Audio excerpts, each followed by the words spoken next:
C'est le débat de Smart Impact et je vous présente mes invités. Alban Main, bonjour, bienvenue. Bonjour. Vous êtes le fondateur de Beauty Disrupted. Pierre Quintard, bonjour, bienvenue à vous aussi, le président du Jane Goodall Institute en France. On va voir ensemble comment rendre l'industrie de la cosmétique et du luxe plus éco-responsable. Mais d'abord, un mot de présentation, Alban Main. Quand et puis surtout pourquoi vous avez créé Beauty Disrupted ?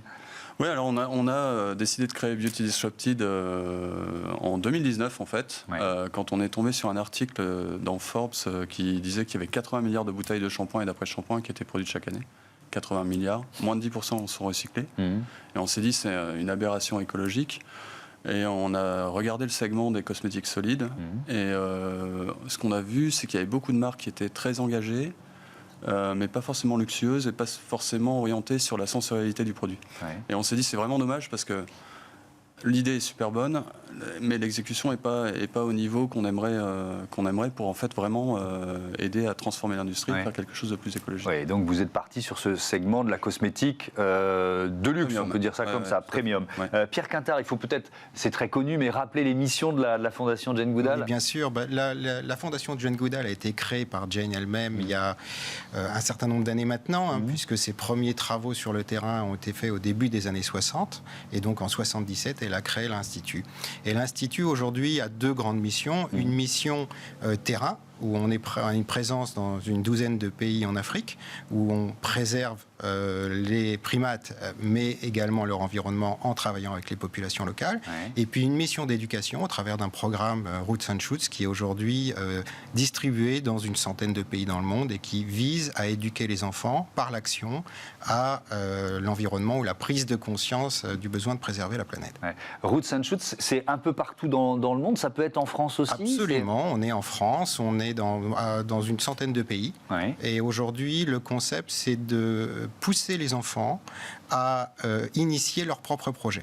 Alors, je dis des enfants, mais on a aussi des seniors, on a aussi des étudiants. On est tous restés les enfants dans nos têtes, c'est ça? Exactement, ouais. il faut que ça soit le cas. Ouais.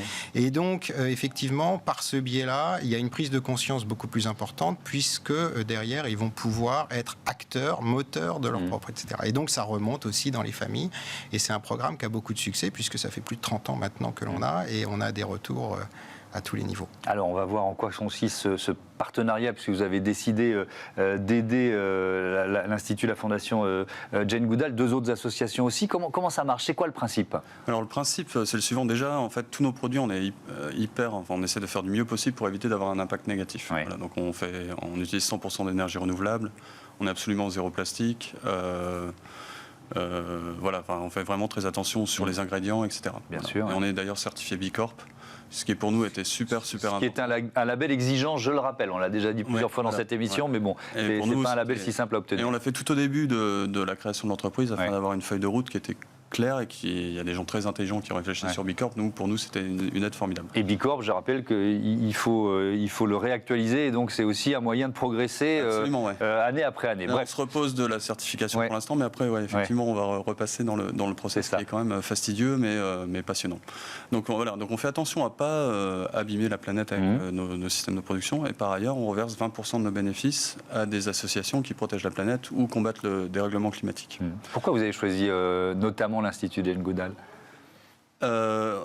Parce que Jane Goodall, c'était une héroïne d'enfance pour moi. Et donc voilà, donc c'est le plaisir de créer une entreprise. En fait, on peut lier un peu sa passion et ses amours de jeunesse, je dirais. Et pour moi, c'est quelqu'un d'absolument formidable.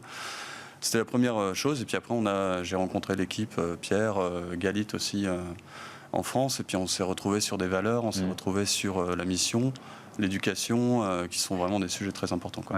Ouais. Quand vous êtes contacté, Pierre Quintard, par une entreprise qui veut vous aider, est-ce que vous dites forcément oui, ou est-ce qu'il faut quand même qu'il y ait une cohérence dans les objectifs, les missions communes, quoi, en quelque On sorte? ne dit surtout pas forcément oui. Je m'en doutais, mais bon. Il faut qu'il y ait une cohérence. Ouais. Il faut qu'il y ait une cohérence parce qu'effectivement, on ne peut travailler, nous, pour justement avoir cette cohérence vis-à-vis de tout le monde, que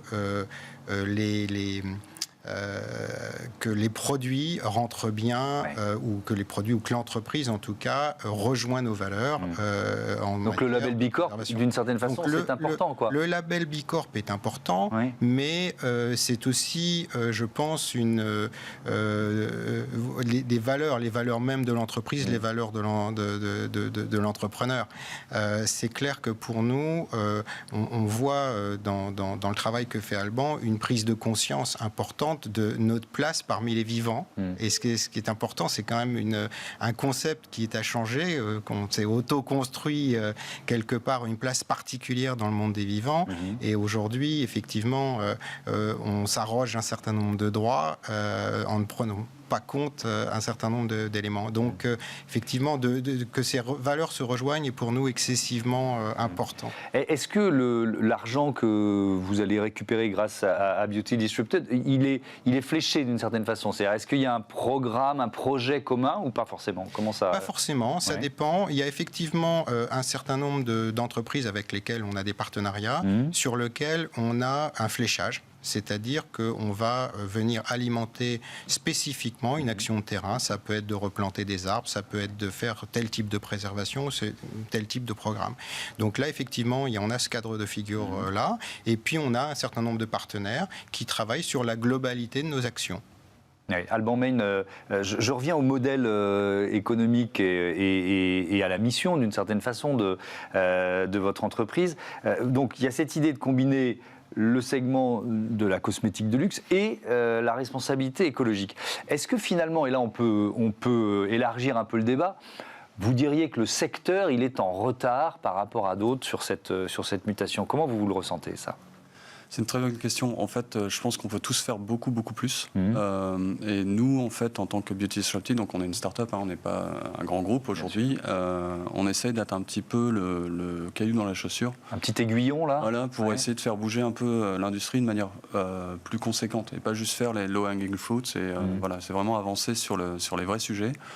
Et si on peut faire bouger les gros, aller plus sérieusement dans les bonnes démarches, plus s'impliquer aussi pour aider les associations qui sont absolument formidables, qui font des choses incroyables comme Jane Goodall. On sera super ravis de participer à ça. Mais est-ce que je vais vous titiller un peu, c'est plus facile quand on démarre de zéro, quoi. C'est-à-dire que voilà, on se dit je crée un modèle et je veux que ce modèle il soit vertueux, il soit éco-responsable. C'est évidemment plus facile que quand on a une énorme machine qui existe depuis un siècle. Bref, dans ce rôle d'aiguillon, est-ce que le modèle que vous avez créé, il peut fonctionner fois 100 ou fois 1000. Vous voyez ce que je veux dire? À la dimension d'un grand groupe. C'est-à-dire, les choix que vous faites, vous pourriez les faire à la tête d'un géant de la cosmétique? Ou est-ce que ce serait compliqué quand même? Non, je pense que c'est possible. Nous, ce qu'on essaie de faire, c'est de montrer un chemin. Alors, on ne prétend pas être parfait. Bien sûr, il y a des choses qu'on peut toujours améliorer, etc. On a des difficultés différentes. On n'a pas la puissance financière d'un grand groupe. On n'a pas les ressources d'un grand groupe en termes de personnes. On est pas aussi nombreux. Mais effectivement, en fait, quand on a travaillé sur le projet, on a tout de suite mis les axes clés de l'entreprise, qui seraient vertueuses en termes de système de production, de choix d'ingrédients, les éléments que j'ai, choix d'énergie, etc. C'est vraiment un axe qui était facile à définir, plus difficile à exécuter, évidemment. Déjà, oui. Et après, si nous, en fait, on donne un exemple à d'autres, dans d'autres industries aussi, ou dans l'industrie cosmétique, fabuleux. Et on sera ravis d'aider ou de participer à ça.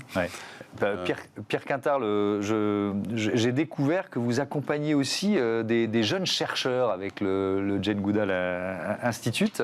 Dans quel domaine? Dans pas mal de domaines, en fait. Parce qu'on mène des actions terrain depuis longtemps. Depuis très longtemps. Et avec aujourd'hui toutes les nouvelles technologies, toutes les choses, on continue à découvrir sur le terrain des choses tous les jours. Dans le monde, y compris dans le monde par exemple médical, où on va s'apercevoir que les chimpanzés vont utiliser des plantes pour des mots qu'ils ont eux, qui pourraient être utilisés par exemple pour les humains. Et donc, voilà, donc on a toujours... Vous avez peut-être trouvé des vertus cosmétiques à proposer à Beauty Absolument, c'est Disrupted. tout à fait possible. L'avenir nous le dira. Ouais. Mais oui, donc effectivement, on travaille aujourd'hui sur beaucoup de chantiers, y compris des chantiers scientifiques, et sur lesquels on a des chercheurs qui viennent nous aider et qui ont des idées ou qui apportent des technologies qui peuvent nous être utiles. Est-ce qu'il y a toujours quand même cet objectif, on l'a bien compris, hein, c'est évidemment la préservation des primates, mais vous nous l'avez dit, de leur environnement. Donc il y a un objectif de biodiversité, de défense de la biodiversité? Oui, de toute façon, le primate, en tout cas le chimpanzé, parce que c'est notre cousin le plus proche, hein, on partage, nous sommes des primates déjà. Bien sûr, je suis en train de relire le livre Sapiens, donc voilà. Et donc nous exactement partageons 98,7% des gènes et on a un ancêtre commun il y a 6-7 millions d'années. Ouais. Donc nous sommes effectivement des primates. Mais effectivement, c'est un animal emblématique, mais l'objet bien entendu, c'est de préserver l'ensemble de l'écosystème. Et voilà. Donc ce qu'on essaie de faire, je reviens sur ce que disait Alban à l'instant, il y a un travail qui relève aussi bien d'Alban que d'une autre, qui est de faire prendre conscience aussi côté consommateur. Et c'est quelque chose d'important. Aujourd'hui, si on veut demain changer les choses et puis de faire en sorte que les produits qui arrivent demain soient beaucoup plus responsables, c'est quand même la prise de conscience auprès du consommateur qui va être clé dans le système. Après, la question de comment ça scale d'une petite entreprise à une grosse, mais si le consommateur est clé. Et donc c'est là-dessus qu'on travaille beaucoup quand on parle d'éducation, c'est sur cette prise de conscience de notre position et de faire tomber un certain nombre de barrières préconçues qui est notre propre place au sein de l'environnement qu'on s'est un petit peu arrogé de force et qui est à revoir. On s'est donné une place un petit peu trop particulière, ce qui nous arrange, ce qui arrange nos consciences et ce qui nous arrange par rapport à certaines responsabilités. Ce qu'on essaie, c'est de remettre ça à plat de manière à ce que les gens puissent agir, mais cette fois-ci en ayant la connaissance de l'impact véritablement qu'ils ont. Merci beaucoup, merci à tous les deux et à bientôt sur Bismart. C'est l'heure de notre rubrique consacrée aux startups éco-responsables, c'est Smart Ideas.